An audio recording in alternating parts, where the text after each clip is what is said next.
Volunteers are traveling to Sanford Stadium this weekend to take on the Georgia Bulldogs in what's by far the biggest college football game so far this year. This game is definitely going to have playoff implications and definitely going to decide who comes out of the SEC. Drew, with that being said, when we're talking about these offenses, with both teams are, 1 and 2 in total offense this year. Tennessee, they score fast, they use tempo, they throw the ball 50, 60 yards down the field. Whenever you look at this Georgia offense, it couldn't be, further from what that Tennessee offense is. Whenever you look at this Georgia offense, how do they go about putting points on the board? Yeah, well, you talk about the differences of Tennessee and Georgia. Tennessee is a team about the pace. It's about getting the ball in the end zone as quickly as possible. And Kirby Smart said this in the post-game press conference last week. People look at Tennessee's offense and they think, oh, well, they're just a team that passes the ball 60 yards down the field. But Kirby Smart stopped him and he was like, guys, you don't understand. This Tennessee offense can run the ball. The way Tennessee runs the ball is the reason Tennessee is able to throw these explosive passing plays down the field and get a bunch of numbers. Tennessee's offense is all about numbers, while Georgia's more of a ground and pound. They like to run the ball. Georgia's always been known to run the football. And when you have guys like Brock Bowers and Darnell Washington blocking on the perimeter, it really opens up a lot what you can do on the outside. And, you watch this Georgia offense as well. You're not going to see Stetson Bennett drop back and throw 60-yard passes downfield. That's just not who he is. Todd Monken's a very smart coordinator, and he knows that the offense has to be it has to be schemed up in a way where it fits Stetson's strengths. And Stetson's strengths are finding open receivers within a 10-yard radius, I guess is the best way to put it. He's not a guy who's going to fit the ball in tight windows 20 yards down the field, but he is a guy who's reliable when it comes to getting the ball to open receivers in space, within 10 yards. And that's what Georgia does. They like to run a lot of zones and then come back and they'll sneak a tight end for a drag across the field. And that's just kind of what the offense is. A lot of dink and dunks, and you'll see a little bit of passing down the field every once in a while. But to answer your question, Aiden, how is Georgia going to put up points? Georgia cannot put themselves in a situation where they are forced to throw the ball. Regardless of what people say about Tennessee's passing defense, and it's not great, and there's no one that can deny that. However, Tennessee's defense can defend a pass if they know a pass is coming. I mean, it's just self-explanatory. If a team knows that the offense is throwing the ball, they can defend it a lot easier. Now, Georgia's going to have to find a way to establish a run game. Tennessee's run defense is very solid. I haven't looked at the official rankings of where they're at rushing defense-wise after this previous week, but they're a top 10 rushing defense and very solid. Tennessee's defense played really well and held Kentucky to 2 for 13 third down conversion rate. Kentucky cannot get a first down, so when you talk about scoring points, I mean, Georgia's going to have to find ways to move the ball on third down and get past the chains. Yeah, whenever you talk about Tennessee's offense, just to start with your first point, a lot of people do get it confused and think it's a pass-first offense. That couldn't be further from the truth. Every single pass that Tennessee runs is off of a play action. The pass is set up off of the run. Like, don't get it twisted. This is a vertical run offense. They run straight up the middle, which causes you to either defend the run or the pass, and that's where the vertical passing game comes into effect. No matter what anybody else tells you about this game, it's going to come down to one thing, and it's going to sound a little obvious, but just hear me out. Who can stop the run? Because like you mentioned, of course, Georgia, they lean heavy on the run game. They have bruiser running backs. They got running backs that can beat you with speed. Whenever you talk about this Tennessee offense, it's the same thing, because Georgia's going to have to be able to stop the run with only 5 guys in the box, because they're going to have to account for all the receivers that Tennessee has, especially with, Cedric Tillman coming back.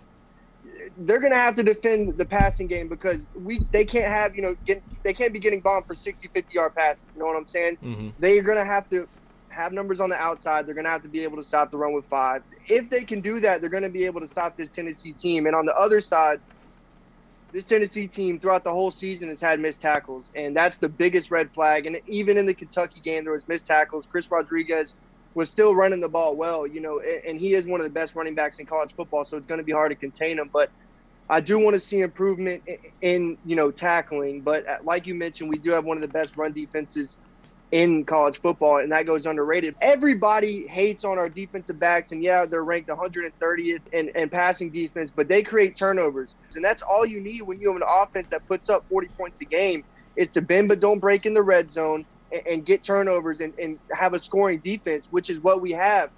Everybody says that this is a nightmare matchup for Tennessee, but I think that's the opposite. I think that Georgia is definitely going to have to lean on the run, and if they do get behind the sticks, they're screwed, because Stetson Bennett has shown when it's obvious passing situations, he's not going to be able to get it done. Yeah, Stetson Bennett, every year he plays Florida, he always plays bad, but it's been kind of a common trend lately of Stetson Bennett kind of having these moments, these near collapses. He'll have a quarter where he just doesn't look himself at all. Multiple passes in that Florida game were either underthrown or overthrown. There was a couple bad interceptions he had in that game. And, talking about turnovers, that is the number one thing I want to talk about, too, when it comes to Georgia, determining whether or not Georgia's going to come out on top of this game or not. And I have a little interesting stat here. I mean, people could say what they want about it, but I think it's a little interesting. And, Georgia's had 4 games where they haven't turned the ball over and 4 games where they have turned the ball over. The games Georgia hasn't turned the ball over, and they've won by an average of 44 points per game. And the games where Georgia did turn the ball over, they only won by an average of 19 points per game. So, I mean, you could talk about who they played in those 4 games and whatever, but, I mean, that's just an interesting stat, and it tells you how crucial it is when Georgia turns the ball over, and they absolutely cannot do that. You look at that third quarter in that Florida game, Florida got all their points basically off turnovers. You had a Kenny McIntosh fumble. Florida pretty much picked it up and, was in the red zone from there. Stetson Bennett, Georgia drove a little bit, and Stetson Bennett threw a terrible pass. Receiver, there was a running back that slipped out. And Stetson Bennett, all he had to do was lead him, and the ball would have been completed, and we would have been a big play for us. But Stetson Bennett underthrew it tremendously, and it was picked off. And Florida, I think they outscored us 17-7. Georgia can't have a bad quarter like that. You can't have a bad quarter against this Tennessee team because everyone knows they can score and score quickly. And this Georgia offense, they're great statistically. There's no denying the Georgia offense. I mean, we got 550 something yards last week, and we had 3 turnovers. The Georgia can move the ball down the field. I know you're watching them and the eye test, they don't look as explosive and they still look very vanilla, but at the same time, your goal as an offense is to get yards and score touchdowns, and Georgia's been doing that. However, when you got to get in these shootout matches, which Georgia's probably going to get in with Tennessee, because Tennessee's going to find ways to put the ball in the end zone regardless of how talented this Georgia defense is. Yeah, most definitely. Yeah.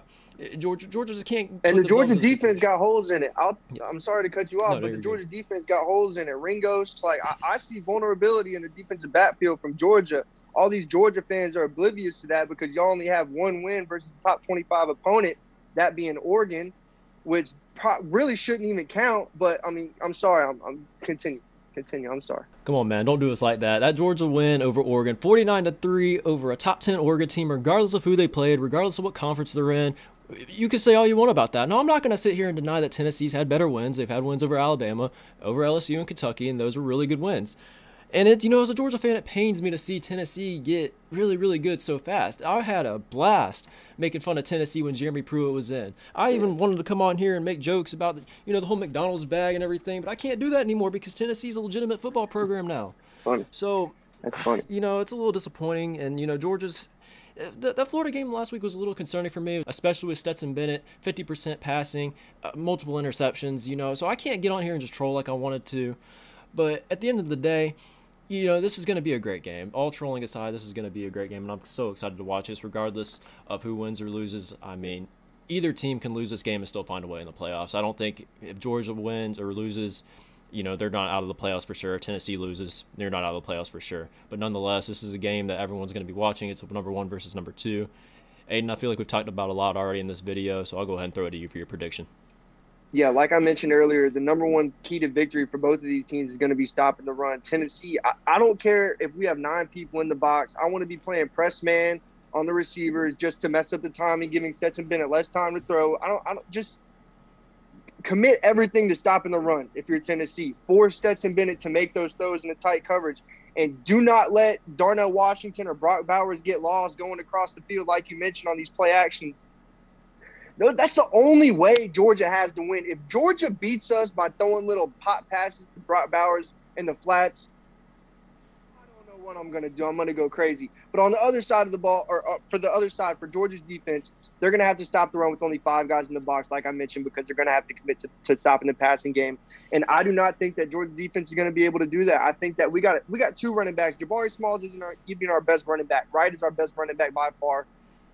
We've been keeping them on the DL. We haven't been bringing them out too much because we've been waiting for this game. So we're going to bring it. And how do you hush a home crowd? By bombing the defense 50, 60 yards over the top. Stokes, he had 3 busted coverages just against Florida that caused, basically all of Florida's receiving yards. If you're making coverage mistakes against Florida when they're only sending 1, 2 guys out on routes, you're fucked. whenever you're playing against Tennessee, when we got Cedric Tillman and Jalen Hyatt, stacked up against each other, running switch deep option routes. It's going to be disgusting. And then when I look at Ringo, you said this too. Ringo, he gets himself in position. He plays good coverage. But when the ball's in the air and it's time for him to make a play, the moment's just too big. He can never make a play. So they're screwed. I'm telling you, Georgia's done, man. The spread's -9. I spit when I fell on my knees when I saw that. That's just gut-wrenching, disrespectful.